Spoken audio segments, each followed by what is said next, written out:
Hi, I'm Andrew Wasson from Creative Guitar Studio. It's Saturday, February 12th, 2011. Thanks for tuning in to another broadcast here of my guitar blog that I do, or try to do every week. And I'm going to hit some questions that have come in. Have a very interesting one off the top here from Cliff in Colorado. He wrote in here saying, I'm asking you this question because I know you operate a studio, and I want to know, do you have any experience with what they call dirty power? My amps seem to buzz a lot at certain times of the day, but other times they are perfectly quiet. Have you ever heard of this? And if so, do you know of any kinds of solutions? Well, you know, when you build a studio, and this is why I think this is such an interesting question, is because, you know, as you get more and more serious about your guitar sound and your recording sound, you know, you want it to be perfect and absolutely crystal clear. You get very, aware of what's happening with any kinds of power fluctuations that might be going on in the building that you're in. Now, I know quite a long time ago when I was going to do some sessions in this very good engineer's basement of his home. Normally he worked out of a very nice studio, but he does have a studio set up in his basement. And we could not get a clean, crystal clear, clean tone out of my amp. And he just didn't know what to do. It was basically, I guess, some power issues with the way the wiring was around where my amp was situated. We tried moving the amp around a little bit, but then we were losing out on some of the tone that we were recording from the amp. So all in all, we kind of scrapped that session in the end. But what this comes down to is setting up your studio so that the power system and especially the grounding of the studio is essentially isolated. And then what you'll also want to get are some filters. Now, let's go through this in some detail. First, let's talk about rewiring the building that you're doing your recording in your recording studio. Now, essentially, if you're in an apartment or something, you're going to have some problems. You may want to just look into filters, but it can get pretty expensive. I'm going to focus a little bit more in my discussions about having a separate building because that's what I'm more familiar with. That's how I work here.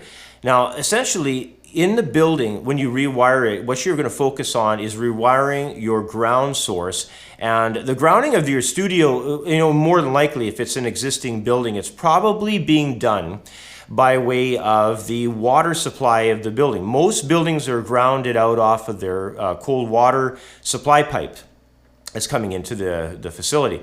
Now, what you do there is essentially you have to install a dielectric coupler, and you have to take the ground of the building off and redo it where you're grounding the building to something called a ground plate, which is what I have in my building here.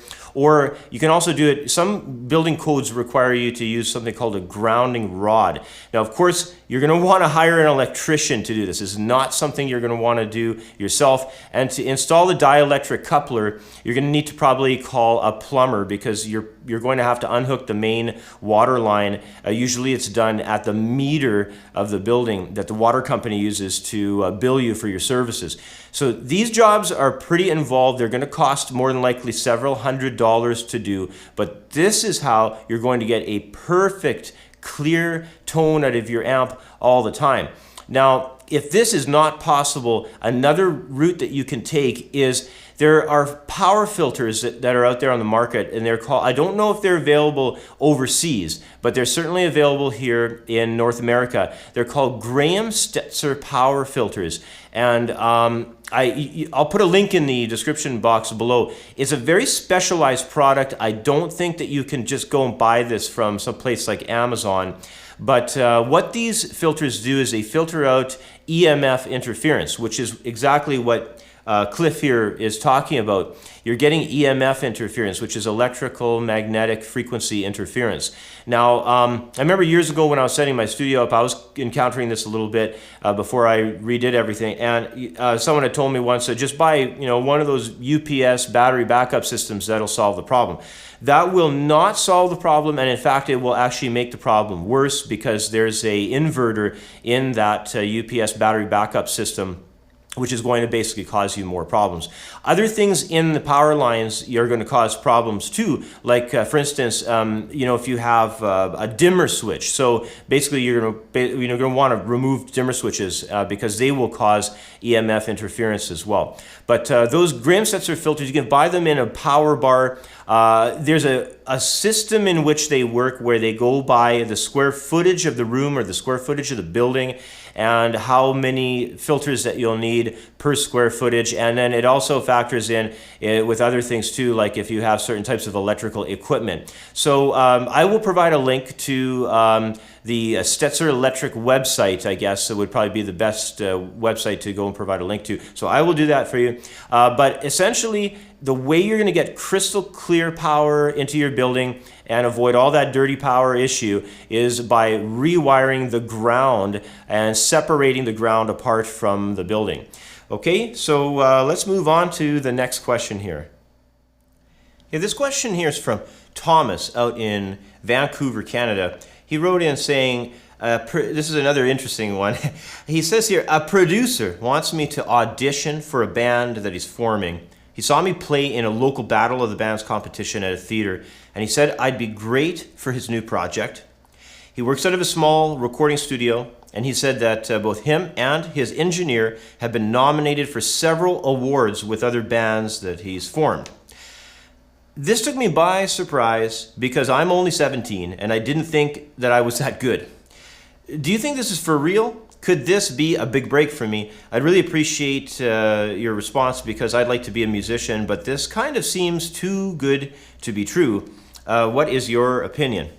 Well, this is interesting because I have heard of this kind of thing happening, many, many times before. And what generally the situation will be is these guys who will label themselves as producers will basically, say that they've got a project they're putting together. They'll assemble a group of people, and what they'll do is once the project is kind of started and they get you learning some songs, they may start suggesting that you write songs and write your own material, or if they know you have your own material, perhaps, I don't have a lot of information from your question here, but perhaps you have he saw you performing your own original pieces.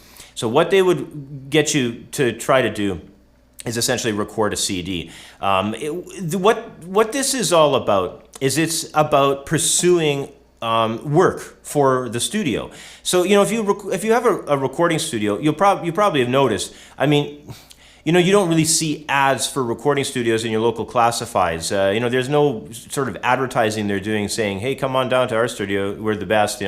A lot of good studios just really operate around word of mouth, and in fact, it's kind of different city to city, of course, but many of the studios nowadays are mostly doing work for bigger companies and, maybe even television studios, local television networks, national television networks perhaps, but they're not, a lot of studios aren't really recording bands anymore because a lot of bands that have their act together are just doing it themselves.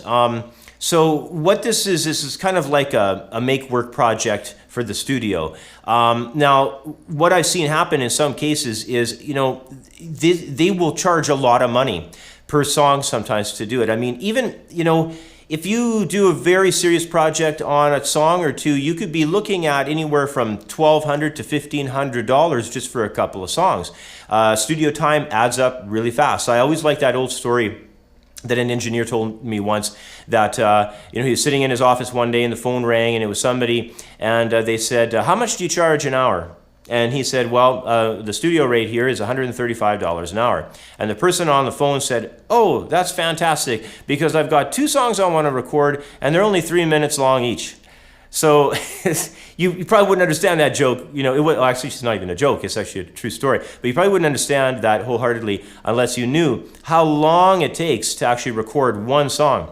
And to do a 3-minute tune, you could literally be working for several days and hours at a time to really nail all the parts of that. It involves a lot of steps.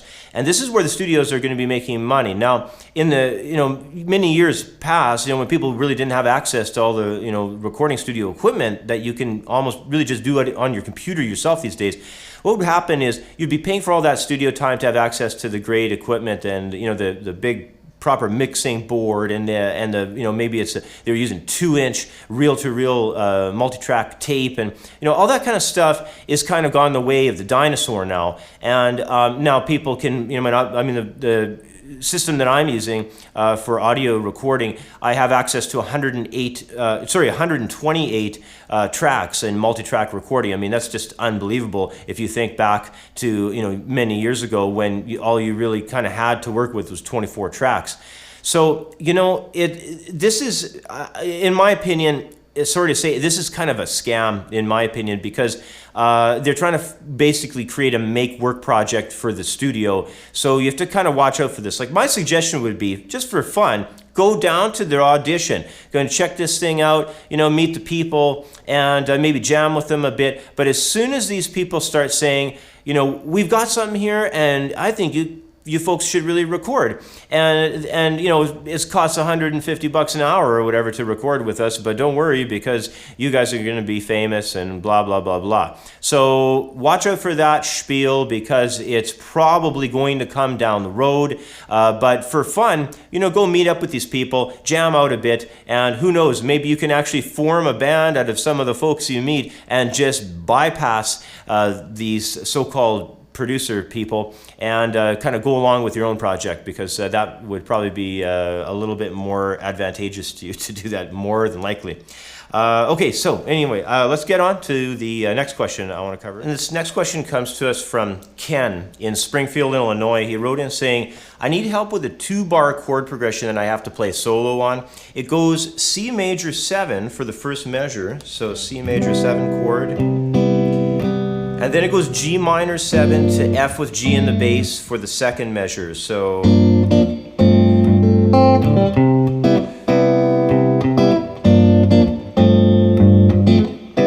it's kind of a nice progression. Sort of really has a nice sound to it. So now when you get a situation like this, what you got to do is you have to analyze all the notes of the chords that you're dealing with, and then start thinking about the harmony of where the sounds come from and the notes come from, and basically start planning out how you're going to play over top of it and what kind of modes you might possibly need. Now, the first chord is C major 7. The notes in that chord are C, E, G, and B. And in the next chord, G minor 7, it has a B flat in it. It's G, we have a G in the bass there, we've got an F. The actual notes are G, B flat, D, F. In the layout of the chord, we've got G, an F, a B flat, and a D up on top. So we have a unique note there. It's a B flat on that minor chord. Now, also we got to think too, the chord we started out on, C major 7, the fifth note of that key is a G note, and that note normally should have a major or a dominant 7th chord placed upon it. But in this case, we have a minor. So we have the wrong type of third interval, you know, for the key center of C major. So somehow you have to highlight that and pinpoint that sound when you're doing some lead, especially over top of that G minor 7 chord. But then when we go to the last one there, the F major with G in the bass, that's kind of like a G9 sus, or some kind of a dominant 7 sound off of G. So you could see it, if you wanted to, as G mixolydian. But you'd probably be a little bit easier just to think of it as C major again. You know, G mixolydian is C major. Now, on the G minor 7, though, I haven't really discussed that one. To be able to play over top of that chord, you could do one of two things. You could play the arpeggio line over top of G dominant, or I would probably, personally, just switch over from C major sounds over to C mixolydian sounds. That C mixolydian sound will cover the effect of the G minor 7 chord. So let's recap that a little bit here. So we got C major 7, which, you know, on that chord we're going to be doing C major scale. And then when we come to the G minor, we're switching to C mixolydian.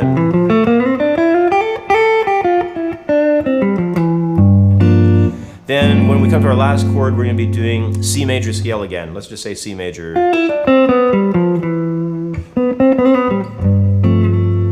So C major scale on the first chord, C mixolydian for the second chord.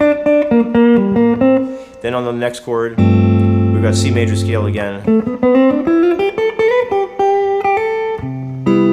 Come come up with some really nice sounds. What I'd probably suggest doing, if I were you, I would probably just record it and create a quick jam track session, and then just start, really practicing your transition of popping in that B flat note, and I think it should work out really good for you. Well, anyway, I do have to wrap up. That's about all the time I have for today. So thanks for watching and for sending in all the great questions. Keep in mind that I'm also now doing a podcast. Those come out every Monday. And until next time, take care, and we'll catch up with you on my next video blog. Bye for now.